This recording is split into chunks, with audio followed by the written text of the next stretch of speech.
வணக்கம் power media நேயர்கள். இன்னைக்கு நம்ம பேசக்கூடிய நபர் யார் பார்த்தீங்கன்னா, மூத்த பத்திரிகையாளர் தமிழா பாண்டியன் அவர்கள். வணக்கம் சார். வணக்கம். இப்போ நீங்க பல இன்டர்வியூஸ்ல நீங்க சொல்லக்கூடிய ஒரே ஒரு விஷயம் என்னன்னு பார்த்தீங்கன்னா, மத்த கருத்துக்கள் மாறினாலும் இந்த ஒரு விஷயத்துல மட்டும் அதே ஸ்டாண்ட்ல நிக்கிறீங்க. அடுத்து 2026ல கண்டிப்பா எடப்பாடியாருடைய ஆட்சி தான் அமையும்னு சொல்லிட்டு இருக்கிறீங்க. எத வச்சு சொல்றீங்க? என்ன ஏதாவது கணக்கு எடுப்ப வச்சு சொல்றீங்களா? இல்ல என்ன காரணம்? இல்ல அரசியலை தெளிவாக கணிக்கக்கூடியவர்களுடைய கணக்கு அதுதான். ம். இப்போ வானிலை சாஸ்திரம் இருக்கு. கோள்களுடைய நடமாட்டங்களை பொறுத்து தமிழர்கள் நீங்க அமாவாசை, பௌர்ணமி, சித்திரை இப்படி 10,000 ஆண்டுகளுக்கு முன்பு கணிச்சு வச்சிருக்காங்க. இது இது வானிலை கணிதம். அதே போல தான் இது அரசியல் கணிதம். அரசியல் கணிதம்.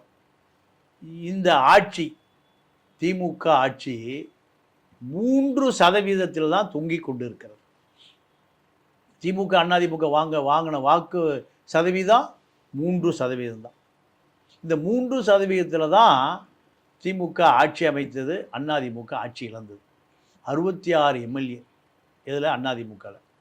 அப்போது அடுத்து வருகிற சட்டமன்ற தேர்தல் மக்களுடைய மனநிலை நாடாளுமன்றத்துக்கு வேறு, சட்டமன்றத்துக்கு வேறு. நீங்கள் 1980 நாடாளுமன்றத்துக்கு நடந்த தேர்தலில் அதிமுக 2 சீட்டு தான் வாங்குது, கோபியும் சிவகாசியும். அதிமுகவுடைய வரலாறே முடிஞ்சு போச்சு. நாங்கள் மீண்டும் 77 ஆட்சி கலைக்கப்பட்டவர், 80 எம்ஜிஆர் முதலமைச்சராகிறார். இப்போ மக்கள் டெல்லிக்கு ஒரு வாக்கு, சென்னைக்கு ஒரு வாக்கு. இதுதான் தமிழக மக்கள். 40க்கு 40 திமுக அடிச்சுது. ஆனால் வருகிற 26ல் 40 அடிக்குமானா அடிக்காது. ஆனா இப்ப பார்த்தீங்கன்னா, ஒரு ஏடிஎம்கேன்றது தனிப்பட்ட முறையில ஒரு ஒரு பெரிய ஸ்ட்ராங்கான ஒரு கட்சியே இல்ல. ஏன்னா ஆல்ரெடி அவங்களுக்கு உள்கட்சி பூசல் நெறைய நடந்துட்டு இருக்குது. இங்கேக்கும் அங்கேக்கும் தாவிக்கிட்டு இருக்காங்க. ஸோ அந்த மாரி பிரச்சனை நடந்துட்டு இருக்கும்போது, எப்படி அவங்களால ஒரு பலுவான ஒரு ஆட்சி அமைக்க முடியும்னு நினைக்கிறீங்க? இல்லை, இது அரசியலே தெரியாதவர்களுடைய கூற்று. சசிகலா சசிகலா தன்னுடைய மக்கள் குறை கேட்கும் பயணத்தை தென்காசியில் ஆரம்பித்து இன்னும் தென்காசியை விட்டே தாண்டலை. சசிகலாவை அதிமுக தொண்டன் யாராவது சந்தித்ததாக நீங்கள் 8 கால பத்திரிகையில் ஒரு செய்தி கூட இல்லை. ஒரு முன்னாள் கவுன்சிலர் அதிமுக கரவேஷ்டி கட்டி சந்திச்சான்னு கூட செய்தி இல்லை. 25 ஆண்டு காலம் அதிமுகவினுடைய ஆட்சி அதிகாரத்தை விரல் நுனியில் வச்சிருந்தவர் சசிகலா. ஜெயலலிதா சசிகலா என்ன சொல்லுமோ அதுதான் வேதம். நீங்கள் பிரதமர் மந்திரியாக இருந்த வாஜ்பாய் ஜெயலலிதாவை தொலைபேசியில் தொடர்பு கொள்ளணும்னா சசிகலா விரும்பினா தான் ஜெயலலிதாவுக்கு தொலைபேசி பேச முடியும். இப்படி இருந்த சசிகலாவை தென்காசி முன்னாள் சட்டமன்ற உறுப்பினர்கள் ஏறக்குறைய அந்த தொகுதியில் அதிமுக ஆட்சிக்கு 91 91லிருந்து 2015 வரைக்கும் சசிகலா தான் வச்சதான் சட்டம். ஒரு எம்எல்ஏ தென்காசி எம்எல்ஏ பார்த்துருந்தா அந்த பத்திரிகையில் 8 கால செய்தி ஒருத்தரும் பார்க்கவே இல்லை. ஒரு கவுன்சிலர் பார்த்தானா, முன்னாள் அதிமுக கரைவேட்டி கட்டிய எடப்பாடி படத்தை சோப்பில் வச்ச அதிமுக கவுன்சிலர் பார்த்தானா, பார்க்கல. ஒரு பேரூராட்சி தலைவர் பார்த்தானா, இல்லை. அப்போது சசிகலாவால் மீண்டும் அதிமுக இரட்டைலை என்கின்ற ஒரு விஷயத்தை நினைத்து கூட பார்க்க முடியாது. சசிகலா நினைச்சாலும் தொண்டை யாரும் தயாராக இல்லை. அதுதான் இப்போ நீங்கள் யதார்த்தம். இதை சசிகலாவுக்கும் தெரியும், எடப்பாடிக்கும் தெரியும், அதிமுக தொண்டனுக்கும் தெரியும். அப்போ சசிகலாவினுடைய செல்வாக்கு ஒன்றுமே இல்லை, 0 பூஜ்ஜியத்துக்கு வந்துருச்சு. அடுத்து நீங்கள் தினகரன் 4% வாக்கு வாங்கிய தினகரன். பல தொகுதியில் அதிமுக தோற்பதற்கு தினகரன் ஒரு காரணம். ஆனால் இப்போ தினகரன் தேர்தலில் நின்று எங்கே தெரியும், அவருடைய பூர்வீகம் எது? தஞ்சாவூர். எங்கே நிற்கிறாரு? தேனியில் நின்று முக்குளத்தூர் வாக்கை மட்டும் வாங்க முடிஞ்சதே தவிர அதிமுகவை ஒன்றும் செய்ய முடியல. நீ உண்மையாகவே ஓபிஎஸ் அடுத்து ஓபிஎஸ் முதலமைச்சராக இருந்தவர், ஜெயலலிதா அவருடைய அடையாளம் காட்டப்பட்டவர். நீங்கள் தேனியில் நின்று சுயேட்சையாக ஜெயிச்சிருக்கணும், சுயேட்சையாக ஜெயிச்சிருக்கணும். ஜெயிக்க முடியலையே. ஏன்? என்ன காரணம்? செல்வாக்கு இல்லை. அப்போ சொந்த ஊர்ல செல்வாக்கு இல்லாத. ஆனா இப்ப இவங்க எல்லாம் பிரிஞ்சு இருக்கிறது தானே ஒரு காரணமா இருக்குது. அரசியல் அதாவது இப்போ அரசியல் பின்புலத்துல அவங்க பண்ணிட்டு இருக்காங்க, பேக்ரவுண்ட் பொலிட்டிக்ஸ்ன்ற மாதிரி பண்ணிட்டு இருந்து 2026ல எப்படியாவது நம்ம எல்லாரும் ஒண்ணு சேர்ந்து நின்னோம்னா கண்டிப்பா ஜெயிக்கலான்ற மாதிரி பேச்சுவார்த்தை நடத்தி இன்னும் 1.5 வருஷம் இருக்கு. ஸோ அதுக்குள்ள அவங்க அதுக்கான வாய்ப்புகள் பண்றதுக்கான வேலைகள் ஆரம்பிச்சாங்கன்னா அப்போ இல்லைம்மா, எடப்பாடியை பொறுத்த வரைக்கும் 3 பேரும் காலாவதியான மருந்துகள். எக்ஸ்பீரியான மருந்து நோய் குணமாகுமா? ஆகவே ஆகாது. இவர் ஓபிஎஸ் அதிமுகவை விட்டு வெகு தூரம் போயிட்டார். அதிமுக அலுவலகம் எம்ஜிஆர் தொண்டர்களுக்கு அது ஒரு கோயில், கடப்பாறை வச்சு உடைச்சார். இதை எந்த அதிமுக தொண்டர் ரசிப்பான்? அதில் அவர் பதவி நீக்கம், அதாவது தகுதி இழந்து விட்டார். அப்போது ஓபிஎஸும் அவுட்டு, சசிகலாவும் இல்லை, தினகரனும் இல்லை. இல்லாத ஒருவர்களை திருப்பி திருப்பி பேசுவதனால எந்த பலனும் இல்லை. ஆனால் இப்போ வந்து பார்த்தீங்கன்னா ஏடிஎம்கே வந்து பிஜேபியோட அலையன்ஸில் இருந்தாங்க. இந்த நாடாளுமன்ற தேர்தல் அப்போ தான் வந்து பிரிஞ்சு தனித்தனியாக போட்டிட்டாங்க.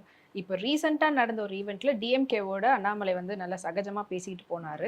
அண்ட் அதுக்கப்புறமா பார்த்தீங்கன்னா பதிலுக்கு பதில் பெரிய ஒரு தாக்கல் ஒருத்தர் மாற்றி ஒருத்தர் வந்து ஒரு சண்டை மாதிரி தான் போயிட்டுருக்கு அண்ணாமலைக்கும் எடப்பாடியாருக்கும். இது ஏதாவது பின்புலத்தில் வந்து டிஎம்கே பண்ணக்கூடிய வேலையாக இருக்குமா? அண்ணாமலைக்கும் எடப்பாடிக்குமான சண்டை சிறுபான்மை முஸ்லீம்களை அதிமுக பக்கம் கொண்டு வருகிறதுல பெரும்பங்கு வகிக்கும். முஸ்லீம்களை பொறுத்த வரைக்கும் 14% வாக்கை யாருக்கு போடுறாங்க? திமுகவுக்கு போடுறாங்க. எடப்பாடியினுடைய டிப்ளமசியை, ராஜதந்திரமே பிஜேபி விட்டு விலகுவதற்கு காரணம் 14% ஓட்டு ரிசர்வேஷனாக இருக்கு. கிறிஸ்துவர்கள் 3, முஸ்லீம்கள் 14. இதுதான் திமுகவை ஆட்சிக்கு கொண்டு வருது. ஜெயலலிதா இருக்கும்போது நீங்கள் மோடியா லேடியா 37 சீட்டை மக்கள் அள்ளி கொடுத்தான். ஜெயலலிதாவுடைய சூத்திரமே அதுதானே. ஜெயலலிதா மறைவுக்கு பிறகு அதிமுக பிஜேபிக்கு போயிடுச்சு. சனாதன எதிர்ப்பு திமுகவுக்கு எத்தனை சீட்டு? 38 சீட்டு கிடைச்சது. நீங்கள் அதிமுக திமுக என்பதை விட மோடி எதிர்ப்பு அரசியல் தான் தமிழ்நாட்டில். ஆனால் இப்போ வந்து நிறைய சின்ன சின்ன கட்சிகள் நிறையா இருக்குது. இப்போ புதுசாகவும் கட்சிகள் ஒரு சிலதெல்லாம் வருது. இவங்களெல்லாம் வச்சு பார்க்கும்போது 2026ல் ஏடிஎம்கே பக்கம் சாயம் ஆட்சி அமைப்பாங்கன்றது அதை வச்சு சொல்கிறீங்க. அவங்கள யாராவது பெரிய கூட்டணியாக அமைச்சு அவங்க கூட ஏதாவது வரலாம்ல? எப்படி வந்து விஜயகாந்த் அவர்கள் இருக்கும்போது மக்கள் கூட்டணி, மக்கள் நல கூட்டணி, அந்த மாதிரி ஏதாவது அவங்க பிளான் பண்ணாங்கன்னா? இல்லைம்மா, அதுக்கெல்லாம் வாய்ப்பே இல்லை. ஏன்னா திமுகவில் 23 இப்போ இது 23% வாக்கு, நிரந்தர வாக்கு. அதிமுக எடப்பாடி இந்த நாடாளுமன்ற தேர்தலில் பல தொகுதியில் டெபாசிட் போய் 23% எனக்கு இருக்குன்னு நிரூபிச்சிட்டார். இது எம்ஜிஆர் காலத்திலேருந்து இருக்குது, ஜெயலலிதா காலத்திலேருந்து இருக்குது. இந்த ஓட்டுக்கு எந்த பங்கும் வராது. அதிமுகவுக்கு 23%, திமுகவுக்கு 23%, 23, 46% திராவிட இயக்கத்தினுடைய நிரந்தர வாக்கு வங்கி தமிழ்நாட்டில்.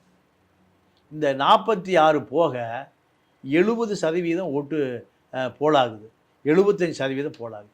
அப்போ 23, 46, 56, 66, 76, 30% தான் பிஜேபி, நாம் தமிழர், இப்போ விஜய், கம்யூனிஸ்ட்டு, சிறுத்தை, வேல்முருக, பாமக, காங்கிரஸ் எல்லாம் இந்த 30% தான்.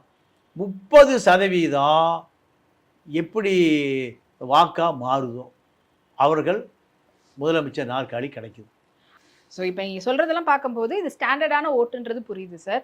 ஆனால் இப்போ இருக்கக்கூடிய ஆளுமை எடப்பாடியாருக்கு அந்த அளவுக்கு ஆளுமை இருக்குதா அப்படின்றது நம்மளுக்கு ஒரு பெரிய கேள்விக்குறி தான் இருக்குது. இப்போ ரீசெண்டாக நடந்த விஷயம் என்னன்னு பார்த்தீங்கன்னா, திருநாவுக்கரசு அவருடைய மகனுடைய கல்யாணத்துக்காக அவங்க சம்மந்தி எஸ்கே சுப்பையாவோட சேர்ந்து எடப்பாடியாரை போய் பார்த்து இன்விடேஷன் வந்து கொடுத்துருக்குறாங்க. இது வெறும் கல்யாணத்துக்கான ஒரு இன்விடேஷன் தானா, இல்லைனா இதுக்கு பின்னாடி ஏதாவது அரசியல் இருக்குமா அப்படின்ற மாதிரியும் பல பேர் பார்க்குறாங்க. ஸோ நீங்கள் எப்படி பார்க்குறீங்க? இதுக்கு பிறகு இதற்கு பின்னால் மிகப்பெரிய அரசியல் பாமே இருக்கு.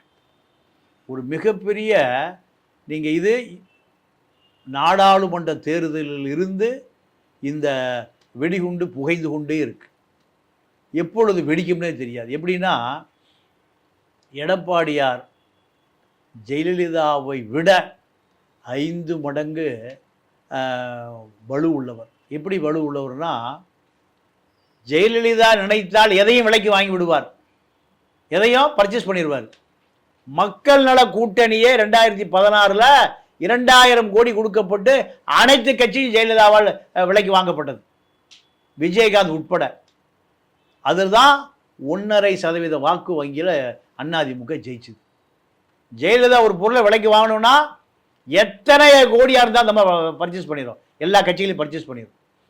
அதே போல தான் இப்போ எடப்பாடியாரும் பர்ச்சேஸ் பண்ணிடுவார். இப்போ நாடாளுமன்ற தேர்தல் வந்த பொழுது பிஜேபியிலேருந்து விலகி வந்த பிறகு காங்கிரஸுக்கு 10 சீட்டு 9 சீட்டு பேரம் ஓடிட்டு இருந்தது. திமுகவில் 80 சீட்டை காங்கிரஸ் கொடுக்கறதா வாக்குறுதி அளித்து திருநாவுக்கரசு அடுத்த தூது எங்கே டெல்லியில் 180 சீட்டை நாங்கள் வச்சுக்கிறோம்.